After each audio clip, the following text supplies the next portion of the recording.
16 जून सन 2000 को मियापुर कांड हुआ था। पुराने लोग ये भी जानते हो। मैं अभी आज आ रहा था तो बहुत रिसर्च कर रहा था कि बिहार में इतने जाति नरसंहार क्यों हुए। शायद भारत के और इलाकों में मेरे जानकारी में इतने नरसंहार तो नहीं हुए।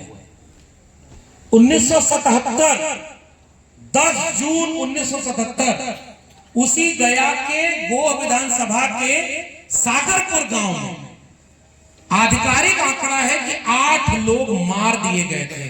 क्यों मारे गए थे पता है? वोट डालना चाहते थे। और वो सारे पिछड़े समाज के लोग थे। जो घायल हुए दलित समाज और पिछड़े समाज के लोग थे, जिनमें ज्यादा तादाद यादवों की थी, पासवान लोगों की थी और 2-3 और जातियों के लोग थे जो लड़ करके कहे कि इस बार हम भी वोट डालेंगे। तारीख याद रखना, 10 जून 1977। और भारत का संविधान इस देश में कब लागू हुआ? 26 जनवरी 1950। यानी 27 साल तक बिहार के गांव तक संविधान नहीं पहुंचा था।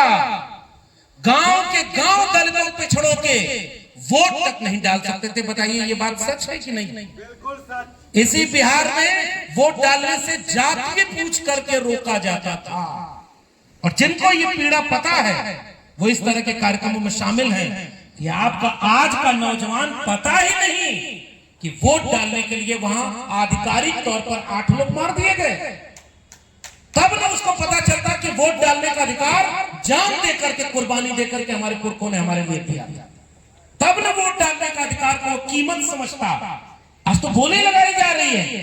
आपका चुनाव आएगा साहब, कितना भी कार्यक्रम कर लीजिए, उनके जिनके पास पैसा है, भले ही आपके यहां दवाई बैन है, और जब दवाई कराओ समझ लीजिए दवाई बैन है, और चुनाव में जितना बिकेगी और बटेगी पता लगा लीजिए।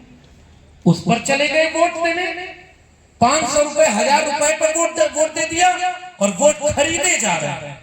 अगर हम नई पीढ़ी के लोगों को और इस बिहार और नई उत्तर भारत के तमाम लोगों को यह बात समझाने में कामयाब हो जाते कि वोट डालने तक के लिए हमारे लोगों को जान देना पड़ा था, तो 2 फायदा होता।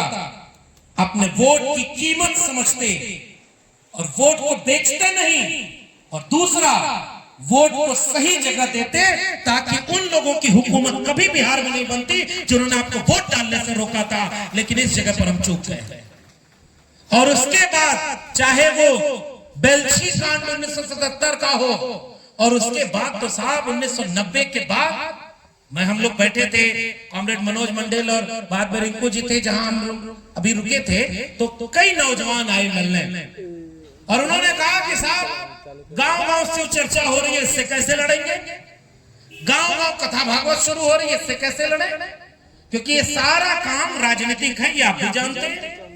उन्होंने एक बात और बताई कि गांव-गांव में एलईडी वैन घुमाई जा रही है, जिसमें आपको बताया जा रहा है कि अगर महागठबंधन को वोट दे दिया तो 20 साल पहले वाला बिहार आपके सामने आ जाएगा। जंगल राज, सीधा शब्द है, जंगल राज आ जाएगा।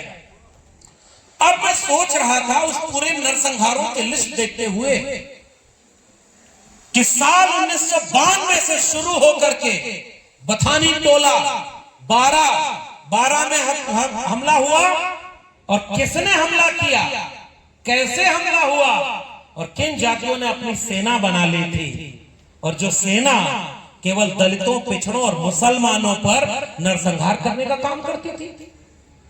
और उसके बाद लक्ष्मणपुर बाथे, शंकर बिगहा और उस तमाम फेहरिस्त लंबी चलती चली गई। किसी में 28 लोग, किसी में 58 लोग मारे जा रहे हैं।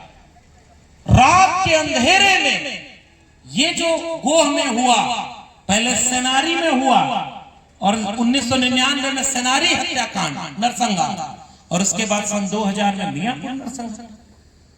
और कब हो रहा है? 1990 से 2000 के बीच में। मैं सोच रहा था, और जितने नौजवान हैं यहां, मैं उनसे एक बात कहना चाहता हूं, कभी सोचना ये सारे नरसंहार 1990 के बाद इतनी बड़ी तादाद में क्यों हुए? मैंने जब पूरा पढ़ा समझा तो मुझे लगा कि जब तक सामंतियों के सामने कोई बोलता नहीं था, तो न बिहार में जातिवाद था, न बिहार में कोई लोकतंत्र कमजोर था। बिहार तो स्वर्ण युग था, सम्राट अशोक से भी अच्छा बिहार था, जब बिहार के दलित पिछड़े बोलते नहीं थे। किसी ने कह दिया कि दरवाजे के सामने से चप्पल उतारो तो चुपचाप चप्पल उतार देते थे। किसी ने कह दिया कि हमारे सामने खटिया पर नहीं बैठोगे तो चुपचाप नीचे जमीन पर भुइयां बैठ जाते थे। किसी ने कह दिया कि तुम्हारा हम पूरा श्रम का शोषण करेंगे और कोई उसकी लागत नहीं देंगे तो चुपचाप वो शोषण करवा लेते थे। तब तक बिहार में स्वर्ण युग था। और जब दलितों पिछड़ों ने अपने हक अधिकार के लिए आवाज उठाना तो शुरू कर दिया और जो जिस भाषा में समझ रहा था कुछ लोग उनको उसी भाषा में समझाना शुरू कर दिए, तब कहा गया कि बिहार में जंगल राज आ गया। इस बात को मैं यहां पर कहना चाहता हूं, जब तक वो गुलाम बन करके सहते रहे तब तक कोई जातिवाद नहीं। तो क्या आवाज उठाई थी? वही आवाज जो शहीद बाबू जगदेव प्रसाद ने इस बिहार को समझाया सुनाया था। और रिंकू जी ने बहुत बढ़िया कहा, उस एक गांव का नाम क्या है जैसा वो पूरे बिहार को बनाना चाहते थे? सहार बना देना चाहिए पूरे बिहार का। और मैं नौजवानों को इसलिए, देखिए हम भी 14 साल प्रोफेसर रहे, अब इतना देर आप लोग बैठे हैं, मनोज भाई भी बहुत दूर से आए हैं, बड़ी मेहनत से कोई कार्यक्रम होता है और कथा भागवत वाला तो डरा के बैठा लेता है सबको। जैसे जादूगर पहले आता था तो जादूगर जब डमरू बजा के अपना असली खेल दिखाना शुरू करता था तो कहता था सब लोग बैठ जाओ, जो नहीं बैठा तुरंत उसको कोई बुरी खबर हो जाएगी, पेट में दर्द होगा, सर फट जाएगा, जो नहीं बैठा वो तुरंत बैठ जाता था। तो जादूगर वैसे डराता था। आजकल एक दूसर का सब घूम रहा है।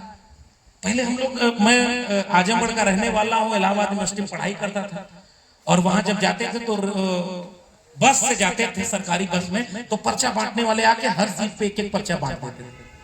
उस पर्चे पर पता नहीं क्या क्या मंत्र मंत्र लिखा रहता था और नीचे लिखा रहता था इस पर्चे को पढ़ते ही फलाने ने 100 पर्चा अपने पैसे से छपवा कर बांट दिया, उनके घर में सारे उनके काम पूरे हो गए, उनका कल्याण हो गया। और फलाने ने इस पर्चे को फाड़ कर फेंक दिया, 24 घंटे में उनके घर कोई दुर्घटना हो गई। अब बताओ आप उस पर्चे पढ़ के क्या करोगे? और आजकल सब बिहार में घूम रहा है, स्टार प्रचारक पहले आ चुका है। पिछली बार जब हम भागलपुर आए तो 2-3 स्टार प्रचारक घूम रहे थे और गांव-गांव उनकी कथा हो रही है और वो डरा करके आपको अपना बना लेता है। इस वैचारिक कार्यक्रम में हम आपको डराने, लालच देने और कुछ करने नहीं आए हैं। हम आपसे एक सवाल पूछने आए हैं कि जो कुर्बानियां बिहार में पिछले 70 साल में दी, वो कुर्बानियां आज आपसे इम्तिहान की घड़ी के वक्त अपना हिसाब लेने के लिए मुहाने पर खड़ी है। 2025 का बिहार, 4 महीने बाद का बिहार इस बात का फैसला लेने जा रहा है कि जिन शहीदों को आप नाम लिख करके वहां इतनी तस्वीरें लगाई हैं आयोजकों ने, उनका इतिहास हम लोग बुलंद होकर के बोलते हैं।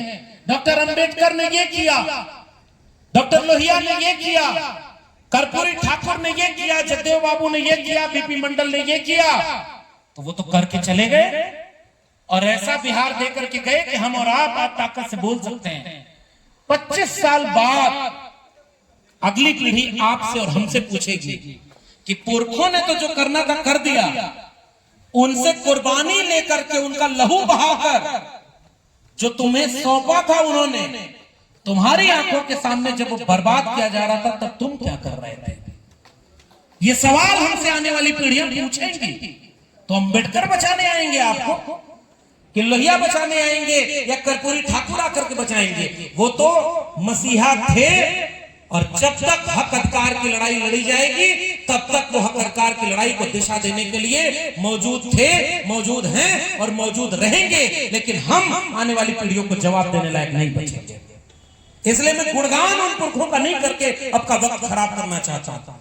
मैं जानता हूं कि मुझसे ज्यादा बेहतर यहां बैठे हुए लोग कर्पूरी ठाकुर के बारे में जानते हैं, शहीद जगदेव प्रसाद के बारे में जानते हैं। सवाल तो आज का है, आज अगर कर्पूरी ठाकुर होते तो क्या कर रहे होते? वो देख रहे होते कि जिस बहुजन समाज को 90% को एक करके जात को जमात में तब्दील करने का सपना उन्होंने देखा था, बाबू शहीद जगदेव प्रसाद ने जो सपना देखा था, जो नारा लगाया था, सन सोपा ने बांधी गांठ पिछड़ा पावे 100 में 60, डॉक्टर लोहिया और समाजवादियों ने, जगदेव बाबू तो उस समाजवाद को और आगे लेकर के गए 100 में 90 शोषित हैं, शोषितों ने ललकारा है, धन धरती और राजपाट में 90 भाग हमारा है, 10 का शासन 90 पर अब नहीं चलेगा। तो 90 का मतलब क्या है? जाति।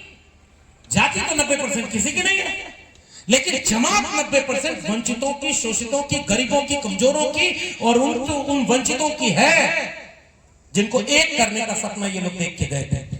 और बिहार क्यों इस ऐतिहासिक मोड़ पर खड़ा है? क्योंकि बिहार में आज उन 90% लोगों को आपस में बांट दिया गया। और इसलिए मैं आपसे गुजारिश करने आया हूं कि ये आयोजन सामान्य आयोजन न समझिएगा इसे, कि एक बहुजन संसद, बहुजन महासम्मेलन हो गया, कुछ लोग आए, 2000 रुपया आपने भी चंदा दे दिया, कुछ लोगों ने इधर उधर किया, आप समय निकाल कर आ गए, हम लोग भाषण देकर चले जाएंगे।